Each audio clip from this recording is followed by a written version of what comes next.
The turkey was dry, the cranberry sauce was canned, and my family's condescension was served with extra spice this Thanksgiving. Still pushing papers at that corporation, Sarah? My sister Emma adjusted her Cartier bracelet, a gift from her latest successful real estate flip. God, I'd die of boredom. I speared a green bean, keeping my expression neutral. Yep. Still at GlobalTech. Such a waste of potential, my brother Marcus chimed in, swirling his expensive bourbon. Remember when Sarah was valedictorian? Now she's what? A glorified secretary. Executive assistant to the CO, I corrected quietly. That earned synchronized eye rolls from my siblings. Mom jumped in, ever helpful. You know, Mrs. Henderson's daughter started a wellness coaching business. Makes 6 figures working from home. Dad, not looking up from his phone, added his usual wisdom. Could have joined the family business. Real estate's booming. I thought about the Williams and Marshall development deal sitting on my desk at work. The one my family's real estate firm had been desperately pursuing for months. The one requiring my CEO's signature first thing tomorrow morning. They had no idea. How much do executive assistants make these days? Emma asked with fake concern. Must be hard seeing your younger siblings so successful while you're still answering phones. I took a sip of water, remembering the conversation I'd had with my CEO James Chin just yesterday. Sarah, you've seen the Williams and Marshall paperwork? Sir. Family connection. He'd smiled knowingly. Your siblings' firm is rather aggressive in their pursuit. Thoughts.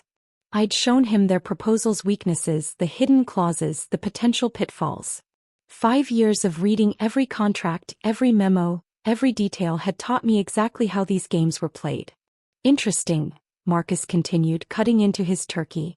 Did you hear about our latest development? $50 million project. Of course, just waiting on some final signatures. Emma kicked him under the table.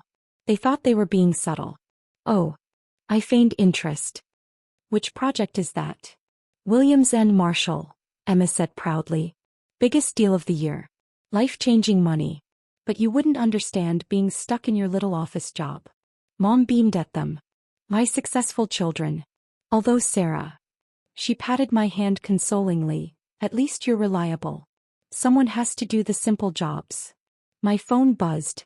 A text from James Chin. Family dinner going well? I typed back. They have no idea you're waiting for my analysis before signing.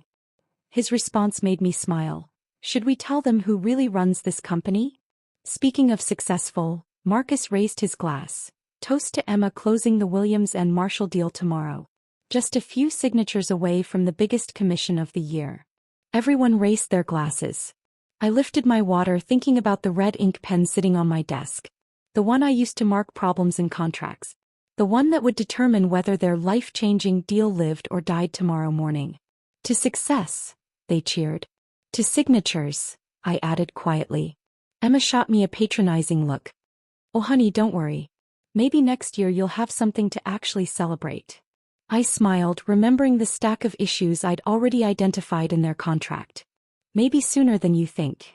My phone buzzed again. James Chin. Decision time tomorrow. Should I wear my I listened to my aita? As my family launched into another round of self-congratulation, I thought about tomorrow morning. About the look on their faces when they realized who really held the power at GlobalTech. About how sometimes the quietest person in the room is the one you should watch most carefully. More turkey, Sarah? Mom offered. Since you're not busy with anything important tomorrow. Actually, I said, standing up, I need to head home. Early meeting tomorrow. Very important signatures needed. They barely noticed me leaving, too busy planning how to spend their Williams and Marshall commissions. That was fine. They'd notice me tomorrow. I arrived at GlobalTech headquarters at 6 a.m., well before the usual crowd. The Williams and Marshall contract sat on my desk, marked with my signature red pen notations, 37 critical issues, 15 potential legal vulnerabilities, and one particularly clever clause that would have given my siblings firm control over future development rights without additional payment. James Chin was already in his office, reading my analysis. Your siblings are creative, he remarked as I brought in his morning coffee, single origin Ethiopian black. This hidden clause about developmental rights? Almost missed it myself. They learned from the best, I said, thinking of our father's favorite saying, fine print pays for fine living. They're scheduled for 9 a.m., James noted. Think they'll recognize you? I smoothed my Armani suit, a piece Emma had once dismissed as trying too hard for a secretary. They never really look at me anyway. My phone buzzed with a group text from the family. Emma, big day. Heading to GlobalTech for signatures. Marcus, easy money. Dad, drinks at the club after. Dad, already booked the private room. Sarah, you can come too, if you're not too busy filing. I showed James the messages. He raised an eyebrow. Shall we make this interesting? What did you have in mind? He grinned. How about you handle the meeting? I'll just observe. They'll throw a fit, I warned.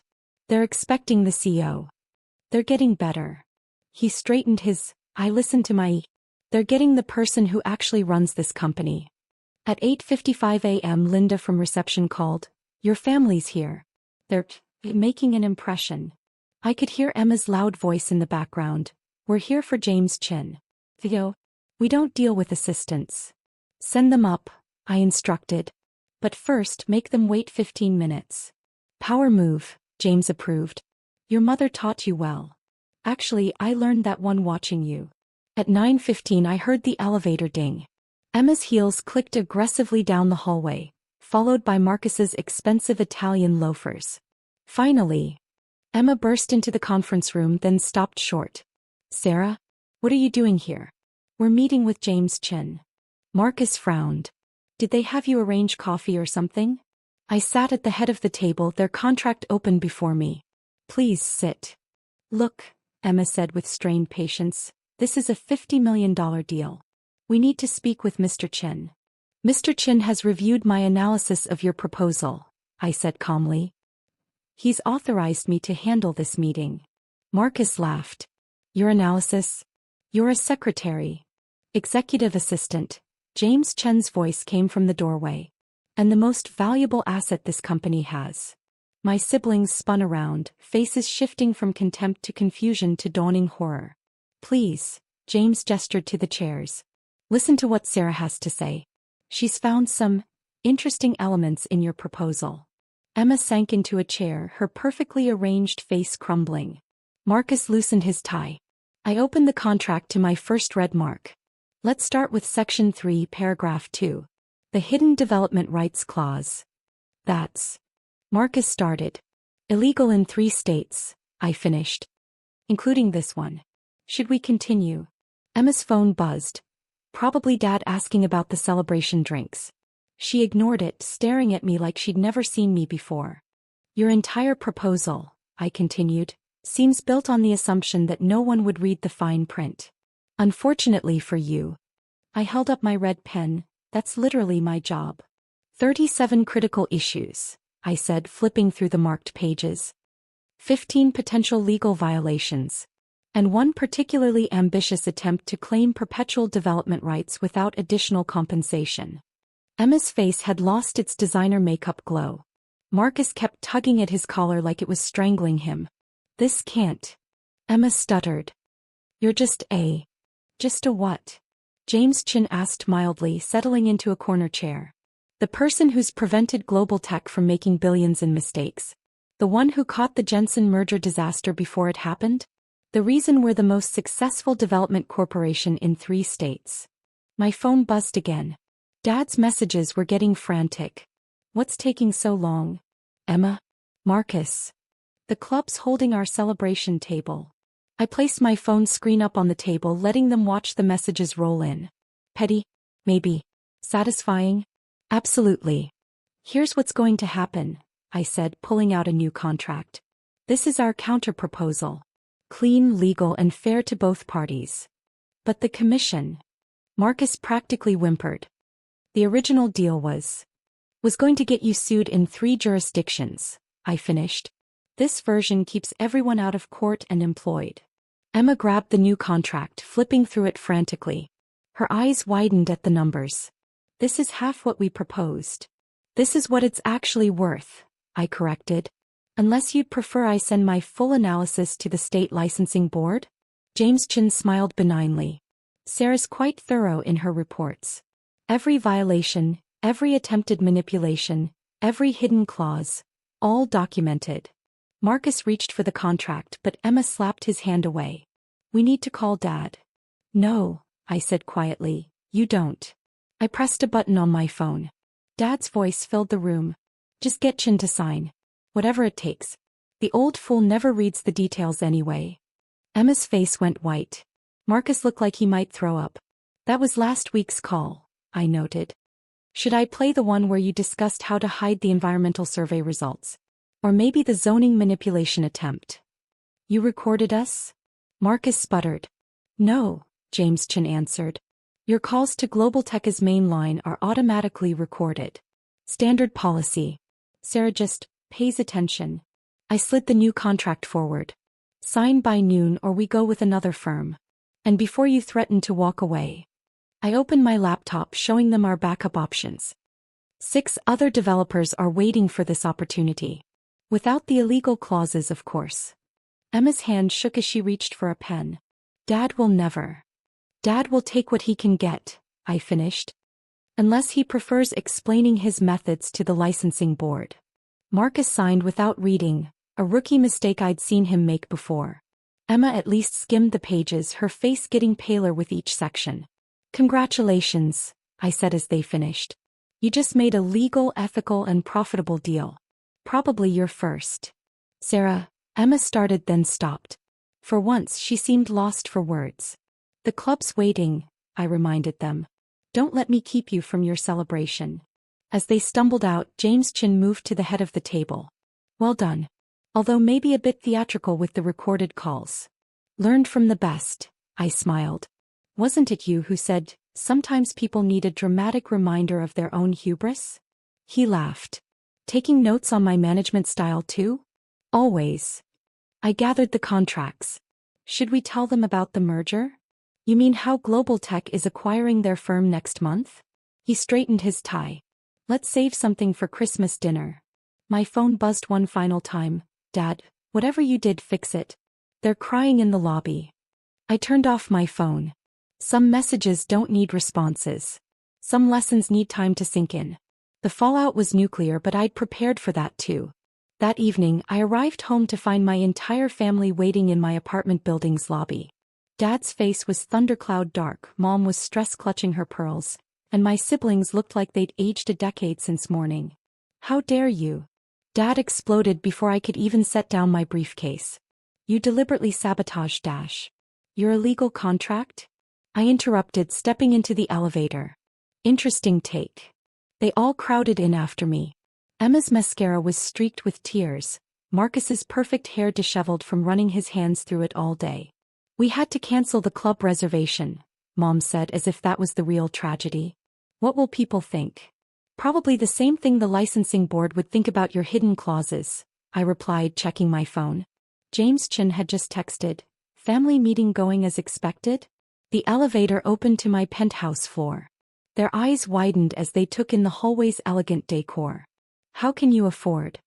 Emma started. That executive assistant salary you mock? I smiled, unlocking my door. Amazing what you can do when you're actually good at your job. My 2,000 square foot apartment with floor-to-ceiling windows overlooking the city left them momentarily speechless. Original artwork hung on the walls, and the furniture was all custom-made. Success, it turns out, looks different to different people. Sit, I gestured to my living room. Since you're here, we might as well discuss the merger. What merger? Dad demanded. I opened my briefcase, removing another stack of papers. GlobalTech's acquisition of Williams Family Properties. Effective next month. The silence was deafening. That's impossible, Marcus stuttered. We own controlling interest. Check your investor's agreement, I suggested. Specifically the clause about institutional buyers and forced sales. Dad's face went from red to white. You knew. All this time you knew. 5 years, I confirmed. Every contract, every deal, every boring document I processed. I knew exactly what your company was worth. And what it was doing. But... Emma's voice cracked. Why didn't you tell us? Tell you what? That while you were mocking my little office job, I was learning how real business works. That every time you bragged about your latest deal I was reviewing it for legal compliance? That your successful company has been one signature away from collapse for years? Mom sat heavily on my Italian leather sofa. Sarah, honey, we didn't know. Obviously. I poured myself a glass of wine, the same vintage Marcus had once told me I couldn't appreciate. You were too busy planning celebrations to notice who actually had the power. So now what? Dad asked, his voice hollow. You destroy everything we built? No, I handed him the merger documents. I save it. These terms are more than fair. Your investors get their money back, your employees keep their jobs, and the Williams name stays on the letterhead. And us? Marcus asked quietly. You get what you earned, I replied. Middle management positions with supervision. No more hidden clauses, no more illegal schemes. Just honest work, if you can handle that. Emma picked up the papers with trembling hands. We don't have a choice, do we? You always had choices, I corrected. You chose to cut corners. Chose to ignore regulations. Chose to treat me like I was beneath you. Now you can choose to learn from someone who actually knows what they're doing. You, Dad said, realization finally dawning. You'll be our boss. No, I smiled. James Chin will be your boss. I'll just be the executive assistant who reviews all your work. Thoroughly. My phone buzzed again. James Chin. Merger documents ready for tomorrow? Speaking of work, I stood up. Some of us have an early morning. Sarah, Mom tried one last time. We're family. Yes, I agreed. And family should have taught me the business properly instead of hiding things in fine print. Lucky for you, I learned anyway. As they filed out, looking shell-shocked, Dad turned back. When did you get so successful? I finished. Always was. You just didn't read the details.